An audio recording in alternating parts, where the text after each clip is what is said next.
नमस्कार मित्रांनो. मी डॉक्टर अविनाश, आपल्या डॉक्टर अविनाश राईट्स या यूट्यूब चॅनेलवरती तुम्हा सर्वांचं पुन्हा एकदा सहर्ष स्वागत करतोय. सर्वप्रथम तुम्हा सर्वांचे आभार आणि तुमचं अभिनंदन देखील, कारण आज आपले हे जे यूट्यूबचं चॅनेल आहे डॉक्टर अविनाश राईट्स, 1000हून अधिक सबस्क्रायबर झालेले आहेत आणि त्याबद्दल तुम्ही जे प्रेम दिलेलं आहे आपल्या कवितांवरती, आपल्या विचार मंथनावरती, त्याबद्दल मी तुम्हा सर्वांचा अत्यंत आभारी आहे. आज रविवार आहे, सुट्टीचा दिवस आहे. थोडासा संवाद साधूया म्हटलं तुमच्याशी. एक छोटा विषय बोलतोय, वाचन संस्कृती. बघा,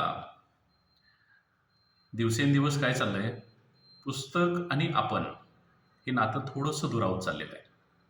हे तुमच्याही लक्षात येतंय, माझ्याही लक्षात येतंय. पण बघा, वाचन संस्कृती लोप पावणं म्हणजे हे क्रियाशील विचार क्षमता कमी करणं.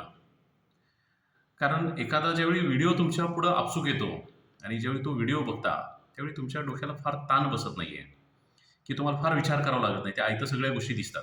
पण ज्यावेळी तुम्ही एखादं पुस्तक वाचता, एखादी कथा वाचता, एखादी कादंबरी वाचता, तुम्हाला कल्पना करावी लागते, तुम्हाला इमॅजिनेशन करावं लागतं की त्या गोष्टीमध्ये त्याचं अशी घटना घडत आहे, अशा तिथं काहीतरी एखादा सीन चालू आहे, असं आपण इमॅजिन करू शकतो. म्हणजे थोडक्यात काय, आपल्या मेंदूला, बुद्धीला चालना मिळते. म्हणजे तो एक सकारात्मक बदल आपल्यासाठी गरजेचा आहे. म्हणून माझं वैयक्तिक असं मत आहे, ते पटत असेल, कारण आपल्या सबस्क्रायबरमध्ये किंवा आपल्याला जे पाहतात यूट्यूबवरती, त्यामध्ये वेगवेगळ्या क्षेत्रातील मान्यवर असणार आहेत, विद्यार्थी असणार आहेत, शिक्षक असणार आहेत, डॉक्टर, इंजिनियर, वकील, वक्ते असतील, काही लेखक असतील, व्यावसायिक असतील. त्या सर्वांना पण हा मुद्दा पटेल की बाबा, कुठंतरी आपण वाचनाची सवय ही सोडली नाही पाहिजे. बघा, तुम्ही जर घरामधलं वातावरण बघितला तर बऱ्याच वेळा घरातील ज्येष्ठ नागरिक त्यांना वर्तमानपत्र वाचायची सवय आहे. ती सवय टिकणं गरजेचं आहे, कारण ते बघून घरात जी पुढची पिढी आहे ती गोष्टी वाचनाकडे आकर्षित होणार आहे. तर मी माझ्याबद्दल स्वतः सांगायचं झालं की मी डेली दररोजच्या दररोज वर्तमानपत्र वाचतो. मी आता जर्नलिझमच करत असल्यामुळं वर्तमानपत्र वाचणं हा माझा नित्याचा सवय आहे. पण मी आता करत नाही. मी शालेय जीवनापासून मला वर्तमानपत्र वाचण्याची फार सवय आहे. माझा कदाचित तास दीड तास त्यामध्येच जातो. माझ्याकडे 2-3 वर्तमानपत्र असतात.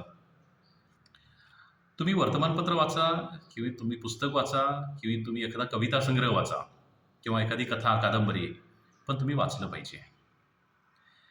वाचनामधला जो आनंद आहे, जे समाधान आहे, ते इतर गोष्टीमध्ये नाही आहे. तुम्ही वाचून बघा. आपली मराठी भाषा ही खूप समृद्ध आहे आणि ती ज्यावेळी तुम्ही वाचाल, त्याचा आनंद लुटाल, त्यावेळी एक आत्मिक समाधान वेगळं मिळतं. वाचनानं दुसरा फायदा काय होणार आहे, तुम्ही वाचनामुळं तुमच्याकडचा जो शब्दसंग्रह आहे, तो चांगल्या प्रमाणात वाढणार आहे. बरं, तुमची समज वाढणार आहे. बऱ्याच वेळा इतरांच्या चुकांमधून आपण शिकतो. बऱ्याच जणांचे चरित्र, बऱ्याच जणांच्या कथा आपण ज्यावेळी वाचतो, त्यावेळी बऱ्याच जणांचे आयुष्य, त्याचा अभ्यास आपण करतो. त्यांना काही अडचणी आल्या, त्यांनी त्यातून कसे मार्ग काढले, हे सुद्धा आपल्यासाठी गरजेच्या गोष्टी आहेत. त्यामुळं रोज काही ना काही तुम्ही वाचलं पाहिजे आणि ज्यावेळी तुम्ही वाचाल त्यावेळी तुम्हाला आपोआपच लिहायची सवय लागेल. बघा, प्रत्येकजण फार मोठा कवी होईल किंवा फार मोठा लेखक होईल हे सांगू शकत नाहीये. पण आपलं मत मांडू शकणार नक्की. आणि स्वतःचं मत मांडता येणं ह्याच्यापेक्षा ही फार मोठी गोष्ट आहे. हां, ही फार मोठी गोष्ट आहे, ही फार मोठी ताकद आहे तुमची, एक व्यक्ती म्हणून, एक नागरिक म्हणून. म्हणून माझं वैयक्तिक मत आहे की तुम्ही थोडंसं वाचण्याकडे लक्ष द्यावं. सगळेजण वाचत असाल ही अपेक्षा करतो, गृहीत धरतो. तरीही जे वाचत नसतील, ज्यांना कदाचित वेळ मिळत नसेल, तरी आठवड्यातून थोडासा वेळ काढावा, दिवसातून थोडासा काढावा. काही मिनिटं का होईना, पण तुम्ही थोडंसं वाचावं. पेपर असो, काही असो, वाचनाकडे लक्ष द्या. वाचाल तर वाचाल आणि अपेक्षा करतोय की हा मुद्दा तुम्हाला पटला असेल. तुम्हालाही काही सजेशन्स असतील, म्हणजे वाचन किंवा इतर काही मुद्द्यावरती, तर तुम्ही मला कॉमेंटमध्ये लिहू शकता. ज्या गोष्टी चांगल्या असतील त्याचं मी नक्कीच स्वागत करेन आणि त्या गोष्टी मी बदलण्याचा नक्कीच प्रयत्न करेन. तुम्हा सर्वांचं प्रेम असंच राहू द्या. तुम्हा सर्वांना चांगलं आरोग्य लाभो ही सदिच्छा देतोय आणि तुमची रजा घेतो. धन्यवाद.